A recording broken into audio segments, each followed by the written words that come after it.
Palestinian health officials are reporting Israeli strikes across the Gaza Strip happened overnight and into Wednesday, killing at least 17 people. This includes 5 children and their parents. The strikes came on the eve of new talks aimed at reaching a ceasefire in the 10-month war. The United States, Qatar, and Egypt hoping to broker an agreement, but the sides remain far apart on several issues after months of indirect negotiations. A top Hamas official telling the Associated Press the group is losing faith in the U.S. as a mediator in the Gaza ceasefire talks. It was not clear late Wednesday if Hamas would attend the talks that do begin today.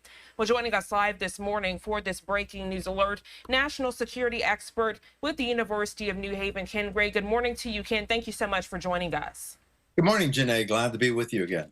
So we are focused this morning on the ceasefire negotiations. They are supposed to get underway this morning, but it seems like Hamas is not too thrilled to participate, considering those overnight strikes along the Gaza Strip. If you could catch us up, please.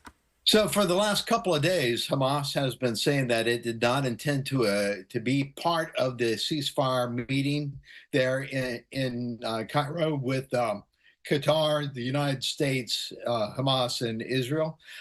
This is Sinwar, Yahya Sinwar, now elected as the head of Hamas, saying that he does not want to participate in this.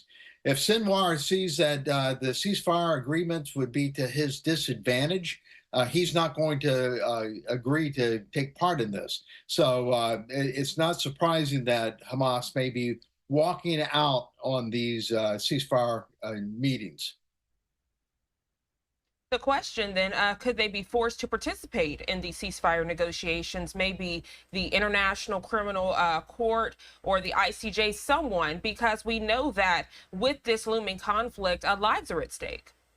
Well, there was already arrest warrants that was recommended by the ICJ for the leadership members of Hamas, Sinwar being the only one of the 3 still alive. So they have no real mechanism to be able to force Hamas to do anything. Here's the thing, is that Hamas's battle plan the entire time, their strategy has been to attack Israel, grab hostages, bring them back into the Gaza Strip, and then wait for the world opinion to turn against Israel and come to their assistance. And they have been executing this plan flawlessly. They also had hoped to have the other members of the Axis of Resistance all pile on top of Israel at the same time. That has, to some effect, been found to work. But in reality, they are relying upon the world opinion. And so this is more the same, as that it is to Hamas's advantage not to come to a ceasefire than it is to come to a ceasefire agreement with Israel. So I am not surprised by the fact that Yahya Sinwar would not allow Hamas to participate in this meeting today if they do not do so. It's just not to their advantage to do so. Could you explain the implications if these talks never happen? Because we still have hostages that are in Hamas captivity. Then, of course, we have other looming conflicts with Iran at this time. So if these ceasefire talks continue to be stalled, what are those implications that could happen that could impact the rest of the Middle East? Well, the negotiations have been focused primarily on getting the hostages out and stopping the conflict within the Gaza Strip. Now, Netanyahu's focus is on getting rid of Hamas. It is not to his, and he is also opposed to a two-state solution. And as far as Sinwar goes, Sinwar does not want the battle to end because he thinks that the Israelis can lose by having the world opinion turn against them, which it has been.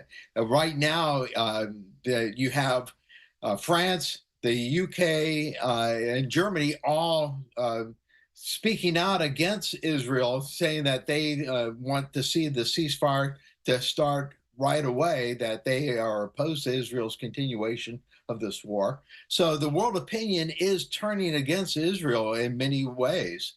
And so I think that it is really to Sinwar's advantage not to make this ceasefire happen.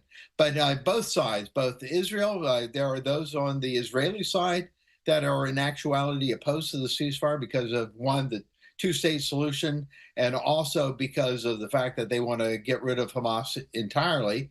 And Hamas, on the other hand, is opposed to the ceasefire in reality because they think that they can beat Israel because of the world opinion turning against Israel. Well, Ken, I don't think any of us can understand the minds behind Hamas, but we know that they did speak with the Associated Press, and they told the Associated Press that they are losing faith in the U.S. as a top mediator. What do you think they meant by that? Because obviously the U.S. can't make either side do anything, but the U.S. at least did present a post-war plan, which we know that pressure was on the Israeli prime minister to do so. So Hamas is again using the world press as a foil against Israel.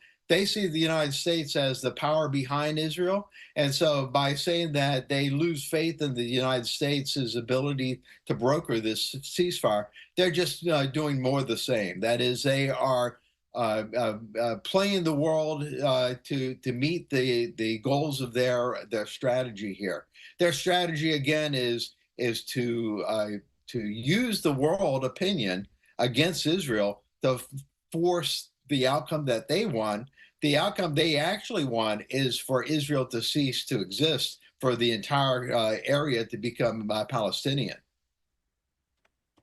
Ken Gray, always a pleasure speaking with you for these breaking news alerts. We appreciate your expertise, all things international relations and national security. Thank you for joining us. Anything else you'd like to add? Anything we need to be keeping a watchful eye for? Again, less than a day away from potential ceasefire talks, and it looks like those talks will continue to be stalled. We keep on waiting for the other shoe to drop as far as the Iranian plans to attack Israel in response to the assassination of Haniyeh. But we're thinking about it as if it were going to be a military attack. It doesn't have to be. It could be an assassination. It could be a cyber attack. It could be many things. So we should not be so focused on a repeat of the type of attack that occurred back in April. It may be many other things. Likewise, the Iranians reported yesterday that they had a cyber attack on their banking system, that their banking system was attacked. So it may be Israel doing the same thing that they expect Iran possibly to do. That is, take out their attacks by way of cyber as opposed to kinetic. You know, it's so interesting that you mentioned that cyber attack, because if we look back in just recent days, this week, we know that former President Donald Trump's campaign, they said that they were having a cyber attack. They blame Iran for that. So very interesting that you mentioned that, since we are dealing with elections right here in the U.S. and there are fears that what's happening in the Middle East could trickle over. We've already seen it with those college protests, right? So it's only fair to imagine that it could potentially impact banking systems, as you mentioned, also the U.S. election. Absolutely. By the way, you mentioned the trickle over here in the United States. Another casualty occurred here. That is, the president of Columbia University resigned based upon criticisms of her handling the protests there on the Columbia campus. We're about to go back into the fall semester now. And so she is yet another university professor who, because of the way they handled the pro-Palestinian encampments on their campuses, it has resigned. So yet another casualty in this war. Absolutely. That president did receive a lot of backlash. And I think you can read my mind, Ken, because we're actually going to get to that story later in our newscast this morning. Always a pleasure, Ken. Thank you so much for joining us. I hope you enjoy the rest of your day. Thank you.